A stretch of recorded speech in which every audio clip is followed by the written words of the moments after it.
NEET তুমি অবশ্যই crack করতে পারবে যদি তোমার মনের মধ্যে সেই ইচ্ছাটা থাকে, ওকে। এবং সামনের দিকে র্যাঙ্ক করতে হবে।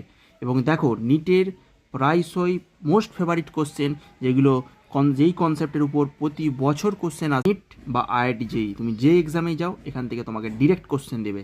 কী কোশ্চেন দেবে না, ল্যাসাইন টেস্ট। এই ল্যাসাইন টেস্ট কী করেছি আমি দেখো ভিডিও সেকশানে আমি তোমাকে ভালোভাবে ওখানে কনসেপ্ট আমি দিয়ে রাখছি, তুমি ওখান থেকে দেখে নিতে পারো। বা এখানে আমি তোমাকে এই কোশ্চেনটা যেটা নিট 2023 এসেছিলো, দেখো Lassaigne extract of an organic compound both nitrogen sulphur. তা ল্যাসাইন টেস্টটা আমরা যেটা করি কী জানো তো, শুধু নাইট্রোজেন আর সালফারের ডিটেকশন টেস্ট। কী বললাম, নাইট্রোজেন সালফারের ডিটেকশনের জন্য আমরা এই ল্যাসাইন টেস্টটা করি, ওকে। বোঝা গেছে?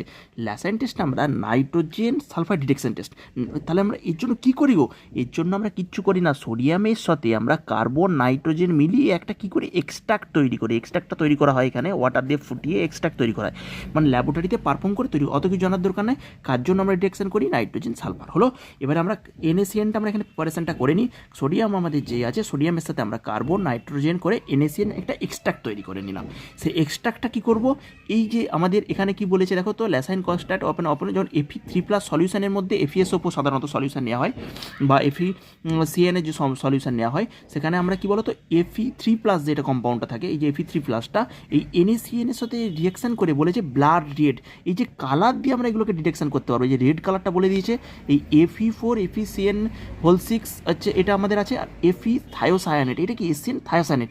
এই কালারটা কি বলতো আমাদের একদম ব্লাড রেড দিয়ে যায়। এই রেড কালারটা এই এক্সট্রাক্টের সঙ্গে Fe3+এর সলিউশন যখন আমরা অ্যাড করে দেবো, আমরা এই থায়োসায়ানেট এখান থেকে পাবো। এবং এই যে দেখতে পাচ্ছ, যদি আমাদের কীভাবে আমরা ডিটেকশন করবো, এইটা রেড কালারটা বলে দিয়েছে, ওই জন্য এই সলিউশনটা বলে দেয়নি। রেড কালার যখনই বলবে তোমাদের কী করতে হবে, FeSCN নেগেটিভ এর রিয়াকশান আমি ভিডিও সেকশনে দিয়ে রাখছি। এবং দেখো এবং এটাতে দেখো তো FeCN6 যখন বলবে, এর যে কালারটা হয় এটা হচ্ছে প্রুসিয়ান ব্লু, একটা ব্লু কালার, একটা প্রুসিয়ান মানে একটু ডিপ ব্লু, হালকা প্রুসিয়ান ব্লু কালারের একটা আমাদের কি থাকে, শুধু ব্লু বললে হয়ে যায়, কিন্তু একটু মডার্নভাবে বলতে হয়, ওই জন্য প্রুসিয়ান ব্লু, আর কিছু নয়, ব্লু কালার একটু ডার্ক ব্লু। এবার ব্লুটা আমাদের কী হয়ে যায় বলো তো, ওটা প্রুসিয়ান ব্লু, সেই জন্য আমাদের তখন সায়ানাইড। আর যে থায়োসায়ানাইড এর কালারটা কী জানো তো, এই কালারটা একটু ল্যাবরেটরিতে তোমরা যদি পারো দেখে নিবে। যখন আমরা কমপ্লেক্স থাকবে Fe2+ দেখো, এখানে থায়োসায়ানাইড তো Fe3+, এখানে এটা তো -1 আছে, তাহলে -2 + -1, তাহলে ওভারঅল কত, এটা +3, তাই তো। এই যে Fe3+ এর সঙ্গে যখন রিয়াকশান করবে, তাহলে আমাদের কী বলো তো, এই FeSCN হচ্ছে SCN যেটা থাকে, এটা আমাদের একদম ব্লাড রেড কালার দেয়, সেই জন্য অ্যান্সার হচ্ছে আমাদের 2। বোঝা গেল? আর এই NOS কালারটা ভায়োলেট কালার।